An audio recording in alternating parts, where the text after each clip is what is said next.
trying to shoot here. Let's wake up. Go ahead. Start it off there. Namco, Dustin, baseball. This is a bi-weekly baseball show, but believe it or not, football is just on the corner. We're going to be doing our rankings and all that stuff very soon, so keep an eye out for that coming soon. And also, at this point with baseball, we're a good bit into the season, so Brent's got a tip for you. We are a good bit into the season, as Dustin said. So whenever you're doing trades, evaluating trades, you can start putting a lot of stock into what you've seen this year.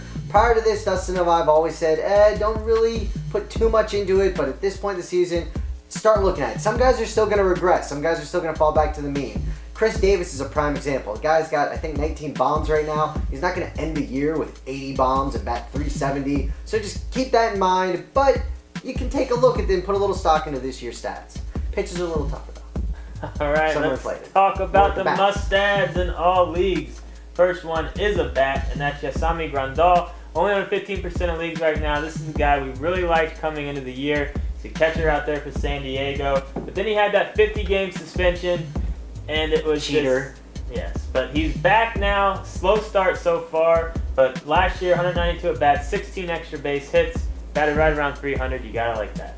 All right, the next guy I'm going to go over. Once I do, pause, go pick him up, and then come back to our video. And that's Domonic Brown. This is a guy, he's on the Phillies, outfitter, only owning 50% of leagues. That's absolutely nuts. He came in with a lot of hype heading into the year, had a kind of a down April, but in May he's really turned around. He's batting .287, 10 bombs, 21 RBIs. He can help anybody in any league, any format. Go grab Domonic Brown. Moving on. I got him in my home run league. Yeah. He's hitting bombs. You like him in your home run league? Bombs. Next, Liriano. This is a guy that I've always been a huge fan of. 65% of leagues he's owned in as of right now. Starting pitcher for Pittsburgh. 28 Ks in 23 innings since coming back from injury. 3-1. Here's the thing. He's healthy right now and he's pitching well. He did get roughed up a little bit by Detroit, but I'm expecting him to rebound. The potential's still there. I know he had a few rocky years, but if he can throw his slider for a strike, he's unhittable. All right, the next guy is owned in 75% of leagues. You can only probably pick him up on the West Coast, so if you're watching us from the East Coast, you can't probably grab him because he's a Yankee. And that's Mark Teixeira. He's coming back from the DL. Should be in time against the series against the Red Sox. If he was healthy to start the year, he would have been a top 10 first baseman. He's got the potential to be a 270, probably maybe even a little bit better, but a 270-ish bat. He could, from this point on, I wouldn't be surprised to see 20 bombs, 85 RBIs. He can definitely give you some pop if you need help at first base or utility spot. Another first base we're going to talk about is Yonder Morales, only owning 55% of leagues, which I'm really surprised about. He only has 6 home runs this year, which isn't terrible, but he's got 29 RBIs. He's batting right around 300, and he's a proven bat from just a few years ago. I don't see why more teams aren't willing to take a gamble on him. I say pick him up. All right, let's take a look at deeper leagues and CEO, Mr. Dustin Barkley. You have the honors.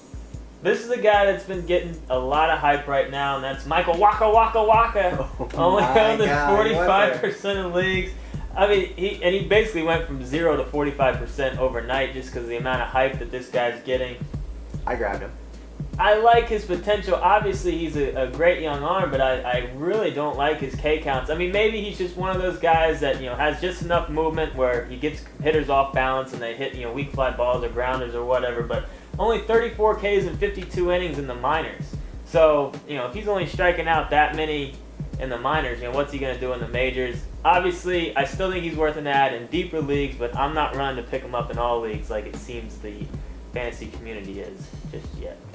Not our community. All right, next deeper guy is Yonder Alonso. This is a guy we've been talking about a lot, and again, the key is deeper leagues. He's only owned in 25% of leagues right now. He plays first base, so you got to lock him in there, your corner infield, your utility. But he's having, again, a decently productive year. 277, 6 bombs, 3 bags, 29 RBIs. So he's kind of doing it across the board for you right now. Just if you're in a deeper league, he's a guy that should be owned, and there's enough deeper leagues out there, he should be owned in more than 25% of leagues. Like we said about him coming into the year, some of those doubles are going to turn into home runs. That's my favorite set. And they are. And they are. Darren O'Day is another guy I want to talk about, relief pitcher for Baltimore. Jim Johnson has not been good this year. Eventually they might have to consider, pulling him. And as of right now, O'Day looks like would probably be the likely guy to take over there. So this could just be kind of a speculative ad to see if the swap happens, but we like his chances.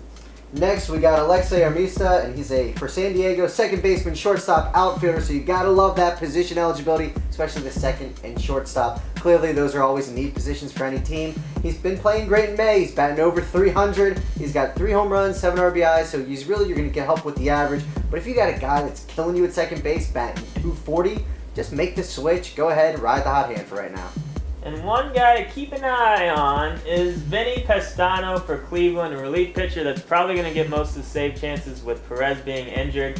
Pestano's not doing that great this year, but he had 2 solid years prior. He had solid K counts, and he's really got a chance right here because Perez wasn't exactly pitching lights out. So if Pestano really comes in and does well, there's a chance he holds on to that job even after Perez comes back. So there you have it. We'll be back for our bi-weekly baseball show, but get ready. Football, it's all coming together. So circle us on Google+, like us on Facebook, @Fantasy Advice on Twitter. I'm Namecoat for our CEO and President, Dustin Barkley. Have a good day. Subscribe to YouTube. And thumbs up too. Oh, we're going to get hate for that probably.